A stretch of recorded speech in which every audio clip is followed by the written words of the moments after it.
की जे सोशल मीडियावर जे हां. टार्गेट केलं जातं आणि आय मीन इतरांचं बोलण्यापेक्षा तुम्ही जितके ॲक्टिव्ह आहात सोशल मीडियावर, तुम्हाला पण अगदी लेफ्ट, राइट, सेंटर टार्गेट केलं जातं. अ, ह्याच्यावर आपण कसा अंकुश लावला पाहिजे? किंवा ह्याच्यावर आपण काही कायदा आणि नियम असणं नाही जरुरी आहे आणि 100% आता मी जसं म्हटलं, की हे बाहेरचे गुन्हे आहेतच. पण स्क्रीनच्या मधले जे गुन्हे आहेत, ते अत्यंत गंभीर आणि भयानक आहे. म्हणजे मी तर असं नेहमी म्हणते, की जनरल पोलिस स्टेशनला जितकी आपल्याला गर्दी दिसते, की नाही आता एफ-आय-आर करायला हे, आणखीन एक फार नाही वेळ जाणार. आणखीनच काही वर्षांनी त्या ठिकाणी तुम्हाला सायबरच्या बाहेर अशी गर्दी दिसेल. फोटो मॉर्फ करणं, डीप फेक आणि बरेच प्रकार. कोणाचे म्हणजे ते मॉर्फिंगमध्येच आलं. कोणाचे फोटो कोणाला हो, हो, आणि हो. हे करणं, घाणेरडे कंटेंट पसरवणं. कुठले म्हणजे एखाद्या बाईचा फोटो वापरून त्याच्यावर गलिच्छपणे लिहिणं. हा जो काही प्रकार आहे ना, हा आणखीन भयानक आहे. हो. आणि या डिजिटल जाळ्यामध्ये हं. महिला, मुली आणि महिलाच कशाला, पुरुषसुद्धा हो, इतके इझिली अडकले जातात आणि मग श्वास गुदमरतो. अशी आज परिस्थिती आहे. हो. आणि मला आठवतं, की मी एका कार्यशाळेला गेले होते आणि त्या ठिकाणी कोणी आय-पी-एस अधिकारी होते. तर मला नाव नाही आठवत आहे. त्याला बरीच वर्ष झाली. नुकती सुरुवात होती हं. सोशल मीडियाची. त्यावेळेला Facebook होतं आणि मग त्यावेळेला ते म्हणायचे, त्यांनी सांगितलेलं मला आठवतं, की तुम्ही असं लिहिता महिलांना, विशेषतः महिला, की मी ऑफ टू गोवा, मग त्या सगळ्या बॅग्स गोष्टी अपडेट करणं घेऊन. सोशल तर मीडियावर. त्याच्यामुळे मग ते म्हणायचे, की तुम्ही आमंत्रण देताय. हो. की आम्ही सगळे गोव्याला चाललोय. आता घरी कोण नाहीये माझ्या. त्यामुळे मग तिथे दरोडा पडणं, चोरी होणं. काही लोकं ही अशा पद्धतीची रेकीच करत असतात. हो. ते अशा पद्धतीने महिलांना, मुलींना टार्गेट करत असतात. असं हं. त्या अधिकाऱ्यांनी मला सांगितलेलं आजही आठवतं, की तुमच्या सगळ्या इन्फॉर्मेशन हं. तुम्ही अशा पद्धतीने सोशल मीडियाच्या प्लॅटफॉर्मवर शेअर करू नका. हं. असं त्यांनी त्यावेळेला म्हटलेलं. आता त्या गोष्टीला सांगूनही मला वाटतं 8-1 वर्ष झाले असतील. आज मला त्याचं महत्त्व फार अधोरेखित होतंय, की मी विसरले नाहीये ते, की अरे हे खरंच असं होतंय. कारण त्यानंतर बऱ्याच घटना सुद्धा झाल्या. ह्या इंटरनेटच्या जाळ्यामध्ये महिलांची फार मोठ्या पद्धतीने फसवणूक होते. मुलींची तर ती अजिबात चुकीची नाही ठरणार. त्याच्यामध्ये सगळ्यात महत्त्वाचा विषय जो मला वाटला आणि तो मी मागच्या अधिवेशनात उचललाही होता, तो म्हणजे मॅट्रिमोनीच्या साइट्स. हं. तर प्रत्येकाला वाटतं ना, की मला चांगली सून मिळावी, मला चांगला जावई मिळावा. मुलींना वाटतं चांगला मुलगा मिळावा, आपल्याला जीवनसाथी म्हणून कसा असावा. मग ह्या मॅट्रिमोनी साइट्स ज्या आहेत, त्या अशा म्हणजे इतक्या आहेत, की उद्या तुम्ही पण काढू शकाल आणि मी पण काढू शकते. हो. बरं त्याला काही कुठल्या कायद्याची कार्यकक्षा नाहीये. तुम्हाला जर दुकान घ्यायचं असेल, हं. श्रद्धाताई, तर त्याला लायसन्स लागतं. तुम्हाला जर रिव्हॉल्वर घ्यायचंय, तर तुम्हाला त्याच्यासाठी लायसन्स लागतं. हो. पण मॅट्रिमोनीला काहीच लागत नाही. हं. काहीच नाही लागत. तुम्ही जस्ट नेटवर सर्च करा. हं. तुम्हाला हजारो साइट्स मिळतील. हजारो साइट्स. त्यामध्ये कम्युनिटी वाईज पण साइट्स आहेत. हो. आणि मग तुम्ही तिकडे जायचं. बरं हे काही समाजसेवा करत नाही बरं. हे पैसे घेतात तुमच्याकडनं. हो, हो. आणि त्यामध्ये पण तुम्ही म्हणाल की नाही मला एलिट क्लास हवा. तर त्याच्यासाठी एक्स्ट्रा पैसे घेतात. हो. मग जबाबदारी काय घेतात? जबाबदारी शून्य घेतात. हे जबाबदारीच घेत नाही. आणि मग ते कशाच्या अंडर येतं? ते येतं आय-टी ॲक्टच्या अंडर. हो. आय-टी ॲक्टमध्ये इंटरमिडिएटरी म्हणून एक विषय आहे. हं. त्याच्यामध्ये काय आहे, की आमची काही जबाबदारी नाही. हे प्लॅटफॉर्म्स म्हणजे जसं की Facebook आहे. Facebookवरती मी श्रद्धा सावंतांबद्दल काही आक्षेपार्ह लिहीन. पण ते म्हणतात ही जबाबदारी माझी नाहीये. Facebook म्हणतं. ते जबाबदारी झटकतात. सेम तसंच मॅट्रिमोनीमध्ये पण आहे. हं. या आणि मॅट्रिमोनीमध्ये लिटरली महिलांच्या भावनांशी खेळलं जातं. म्हणजे हं. माझ्याकडे 2 केस स्टडी आहेत. हं. एक तर आय-टीमध्ये काम करणारी मुलगी हं. आणि असंच मॅट्रिमोनी साइट्सवरती आणि तुम्हाला सांगते, की मी त्या बायकांशी, मुलींशी स्वतः बोलली आहे.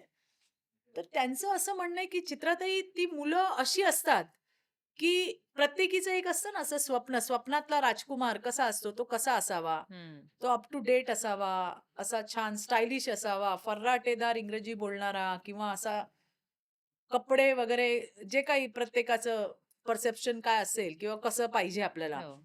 अगदी तसा. आणि मग एक दिवस तो तुमच्या आयुष्यात येतो. आणि मग आधी सुरुवात होते. आधी असं आहे की तुम्ही तुमची इन्फॉर्मेशन शेअर करता. हं. मग कुठल्या प्रोफाइल्स तुम्हाला मग त्यातली क्लिक करता आणि मग तुम्ही भेटता. आता तर या मॅट्रिमोनी साइट्सने व्हिडिओ चॅटिंग पण चालू केली आहे, की तुम्हाला समजा एखाद्या मुलीची प्रोफाईल आवडली, तर हं. तुम्ही तिच्याशी व्हिडिओ चॅटिंग करू शकतात. म्हणजे तुम्ही एकमेकांना पाहू शकता. पाहू शकता. मला तर कधी-कधी वाटतं, की हे मॅट्रिमोनी नाही, हे डेटिंग ॲपच आहे की काय? हं. आणि मग यातनं काय होतं, या मुली या मुलांना भेटतात हं. आणि मग हळू ती भावनिक आपण ज्याला म्हणतो गुंतते. इन्व्हॉल्वमेंट हो. ती त्या मुलीची त्या मुलांशी होते. बरं आता प्रेम झालंय, आता आपल्याला लग्नच करायचंय, अशा भावनेतून त्या आणखीन पुढे जातात. मुलगी सगळी तिच्या इन्फॉर्मेशन शेअर करते, ती कुठे काम करते, तिचं काय आणि आहे, साइटवर एनिवे सगळे एव्हरीथिंग. डिटेल्स नाही शिवाय असतातच. त्याच्याशिवाय आता इन पर्सनल पर्सन जेव्हा डिटेल. आपण येस, भेटतो, येस. त्यावेळेला हे कळतं की हिचं पॅकेज काय आहे, हं. हिच्या घरावर काही मालमत्ता आहे का? म्हणजे तिच्या नावावर काही मालमत्ता आहे का? हिचं बरोबर. फॅमिली बॅकग्राऊंड काय आहे? हिचा मामा कोण आहे? काका कोण आहे? अमकं-ढमकं-तमकं. व्हेअरएज मुलाकडनं फार कमी इन्फॉर्मेशन शेअर केली जाते आणि मुलीचा त्या प्रेमामध्ये तिला पुढचं काही दिसत नाही. आणि मग एक दिवस असा अचानक येतो, की "अगं मला धंद्यासाठी पैशांची गरज आहे. थोडी मदत करशील का तू? आता आपण लग्न करणारच आहोत, पण बघ ना, मला तुला आणखीन चांगलं तुला आणखीन सुविधा द्यायच्या आहेत किंवा लाईफ द्यायचंय." आता ती मुलगी इतकी डोळे बंद झालेले असतात आणि या महिलांनी हं. आपल्या स्वतःची राहती घरं मॉर्गेज ठेवून या हरामखोरांना पैसे दिलेत. तुम्ही विचार करा. स्वतःची राहती घरं या सगळ्या कमावणाऱ्या हुशार महिला आहेत. सुशिक्षित. सुशिक्षित महिला आहेत. ही पोरगी तर आय-टीमध्ये काम करते. हं. दुसरी जी महिला आहे ती डिव्होर्सी आहे. तिला 2 बच्चू आहेत. आणि तुझी मुलं ती आता माझीच मुलं आहेत. मी तुला सांभाळीन. आणि मग तिला असं वाटतं, की नाही खरंच मला फार चांगला साथीदार मिळाला. तीही विश्वास ठेवते. म्हणजे विश्वासाने कसे मारले जातात हं. दोन्ही केसेसमध्ये.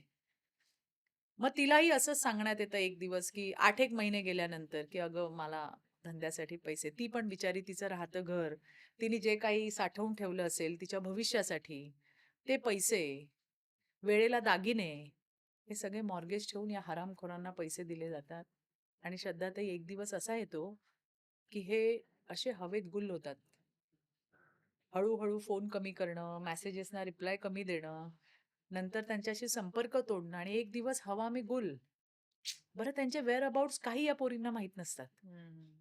बरं यामध्ये त्यांची भावनिक गुंतवणूक इतकी असते, की तो ट्रॉमा एका बाजूनी पैसा, हं. एक फायनान्शियल की अरे सगळंच गेलं ना. हो. बरं बँकेंना हे सगळ्या स्टोरी सांगून बँका ऐकतायत का? बँका काय म्हणतायत, तुम्ही मॉर्गेज ठेवले, तुम्हाला तो ई-एम-आय जो काय आहे, ते जे जे काही पैसे आहेत, ते तुम्हाला द्यावेच लागणार आहेत. बरोबर. ती इन्स्टॉलमेंट तुम्हाला द्यावी लागणार आहे. आणि जर तुम्ही नाही दिलं, तर आम्ही जप्त करू प्रॉपर्टी. आता ती पोरगी मला तुम्ही सांगा, जिला 2 मुलं आहेत. ती डिव्होर्सी जी महिला आहे, काय करेल? किंवा ही जी आय-आय-टी-एनचं जी मुलगी आहे, ती काय करेल? यातनं बाहेर यायला हं. यांना वर्ष, दीड वर्ष गेलं. हा ते मेंटली ट्रॉमा सिच्युएशनमध्ये हां. आणि आता मेंटल याची ट्रॉमा इज आता मला सांगा यांची जबाबदारी कोण घेणार? बरं या मॅट्रिमोनी साइट्सना अशा पद्धतीने महिलांच्या, मुलींच्या आयुष्याशी खेळण्याचा लायसन्स दिलाय का?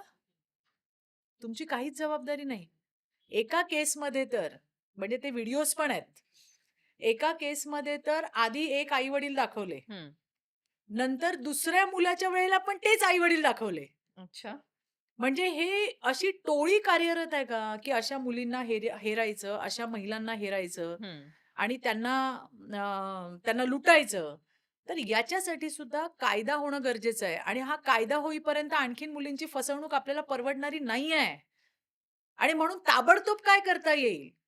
तर दोन्ही सभागृहांमध्ये संमती घेऊन आपल्याला त्या ठिकाणी राज्यासाठी होम डिपार्टमेंट तर मुंबईसाठी मुंबई सीपीच्या आदेशाने प्रशासकीय आदेश करून त्या ठिकाणी आपल्याला थांबवता येईल. हो. अगेन हे फक्त महाराष्ट्रापुरती नाही आहे. हे कुठूनही तुम्ही लॉग इन करू शकता. हो.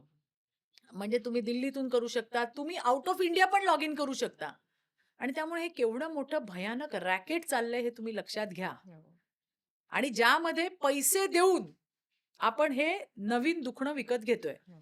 आणि म्हणून या मॅट्रिमोनी साइट्सना कायद्याच्या कार्यकक्षेत आणण्यासाठी मी प्रचंड प्रयत्न करते आणि मला विश्वास आहे की देवेंद्रजी तर अतिशय सकारात्मक आहेत. म्हणजे या संदर्भामध्ये आपले यशस्वी यादव आहेत, जे हो. आयटीचे प्रमुख आहेत. त्यांच्याशी माझं बोलणं झालंय. आपले कायदे पण जुने आहेत ना. 2000 सालीचा आयटी कायदा आहे. आता 2026 मध्ये आहोत. हो.